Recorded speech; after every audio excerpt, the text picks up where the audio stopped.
Are you feeling me now, Mr. Krabs? What is up, guys? It is your boy B Groce, Brandon Groce, self-taught designer, coming at you.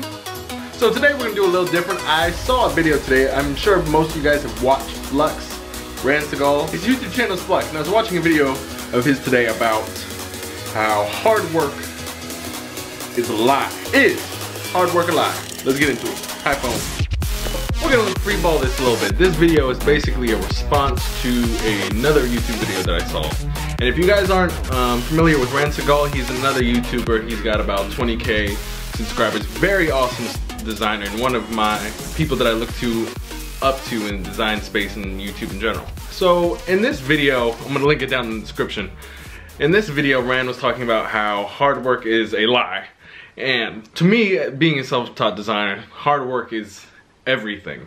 And I did understand what Rand was saying in this video, and if you haven't watched it already, go ahead and hit the link in the description, watch it, and then come back. I kind of want to come at this from another perspective. Basically, he was saying, don't listen to other people who say work hard at a specific thing to become successful, because not everybody's the same. They don't have the same skill sets, and it doesn't apply to everybody. But I think hard work does apply to everybody. In his video, he said, he started off with, he runs, but he doesn't really like it, but he does it anyway. And I think that is a huge thing as a designer or a business person in general. But a designer isn't solely a designer, right? Especially if you're freelance or you're an agency, whatever your story is. There are different things that you will be having to do in order to be successful at what you do. So in design, not only are you creating awesome stuff, you have to be able to sell that, whether you're an agency or not. You're selling that, whatever you're creating, to a client, a customer. And being able to successfully sell what you've built is a skill. I love designing more than selling, but I understand that being a good salesman, it helps me still create what I love.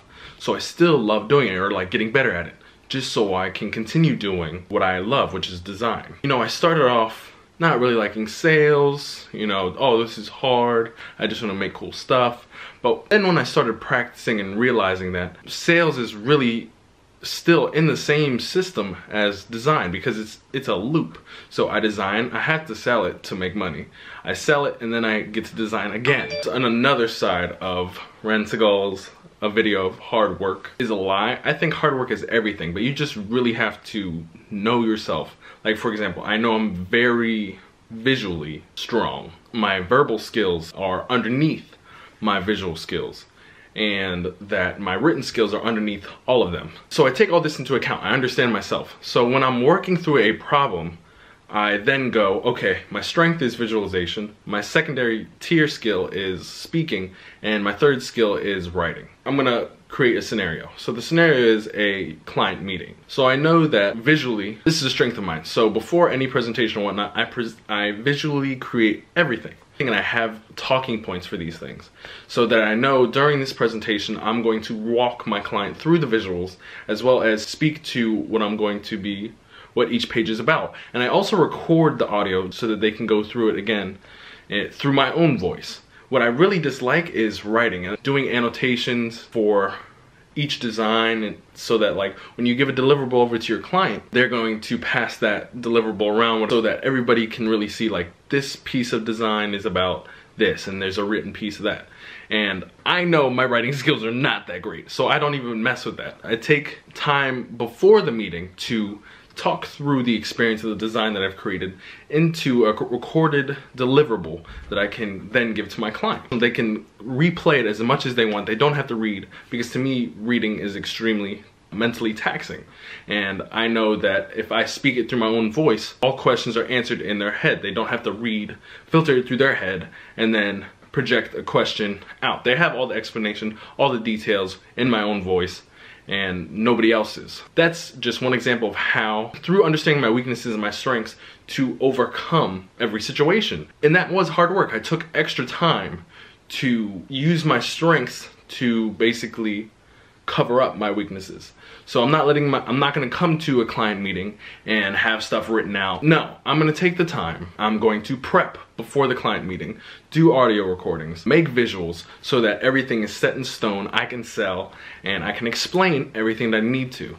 And to me, that is the hard work that you want to do. So hard work comes through understanding yourself, understanding what you need to do in order to be the best you, and continuously doing that thing. So in this case, understanding that I'm visually strong, understanding that the way I speak is stronger than the way I write, and then coming up with a solution that takes those two things into account, and then going in on and executing that solution. So with that said, hard work is most definitely needed. Find what you do best.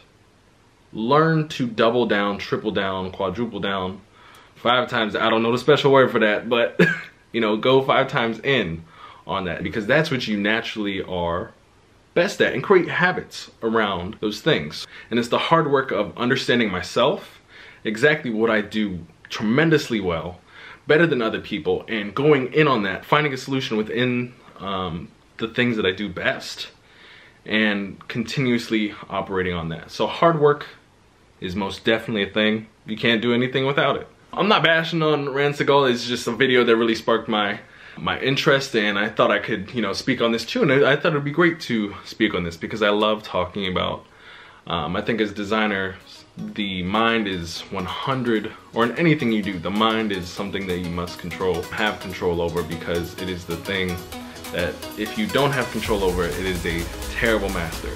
So this is always things that I love to talk about. If you're not subscribed already, if you like what we talked about, if anything, if you like my face, hit that like button, subscribe. Anyway guys, I will be here tomorrow, and I'll see you then.